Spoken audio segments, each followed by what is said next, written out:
કેશોદમાં જીઓડીસી દ્વારા બનાવાતા અંડરબ્રિજમાં વરસાદી પાણી ભરાતા પાણીનો નિકાલ કરવા પમ્પિંગ કરવામાં આવી રહ્યું હતું। વીજ શોકની ઘટનામાં અન્ય યુવકોને પણ સામાન્ય શોક લાગ્યો હોવાની વિગતો મળી છે। મંગલપુરના રહેવાસી દિવ્યેશ રાઠોડને વીજ શોક લાગતા ઇજાગ્રસ્ત થયો હતો અને સારવાર માટે હોસ્પિટલ ખસેડવામાં આવ્યો હતો, ત્યારે લોકોના ટોળેટોળા ઉમટી પડ્યા હતા।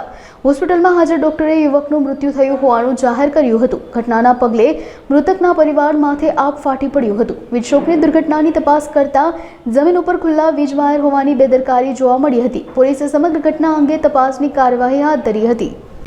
મારું નામ રાઠોડ અશોકભાઈ મેણંદભાઈ, મારો છોકરો દિવ્યેશભાઈ અશોકભાઈ રાઠોડ, એ અહીંયા 2-2.5 વર્ષથી કામે આવે છે અહીંયા બીજવીલમાં ને આઈને શોટ લાગ્યો। ત્યાંથી મને ફોન આવ્યો, તમે ક્યાં છે? હું માંગલા પાટી હતો, ત્યાંથી હું ફોન કરીને આવ્યો અહીંયા, તો સરકારી દવાખાને દાખલ કર્યો એને। તો આવીને મને સાહેબે પૂછ્યું મને કે ભાઈ તમારો છોકરો? હું હા મારો છોકરો। એ કરીને અમે અહીંયા આવ્યા। ચોક બીજ ત્યાં અંદર કામ કરતો, ત્યાં શોટ લાગ્યો। કામગીરી ચાલુ છે, 2-2.5 વર્ષથી કામ કરે છે। 10-8 છોકરા એ પાઇપ ઉપાડતા હતા, એમાંથી 9 છોકરાને કંઈ થયું નથી।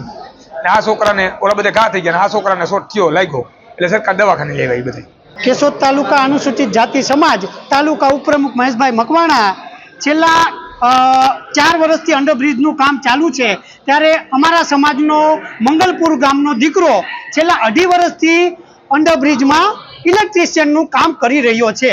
સંજોગો વસાત કાલથી ખૂબ જ વરસાદ પડતો હોય, આજે વરસાદમાં એને ફરજ પડી કે ભાઈ આ થોડું ઘણું કામ તમે ઇલેક્ટ્રિકનું કામ પતાવી દો, ત્યારે એની ભેગા બીજા 5 જણા પણ હાજર હતા આ કામમાં। અચાનક ઇલેક્ટ્રિક કામ કરતા પાઇપ પકડતા અચાનક જોરનો ઝટકો લાગ્યો, એના ભેગા બીજા જે 2 દીકરા હતા એ બચી ગયા છે, એમાં એ લોકોને શોટ ફૂટી ગયો છે, પણ આ દીકરો મૃત્યુ પામ્યો છે। ખૂબ જ દુઃખદ ઘટના આજ બની છે।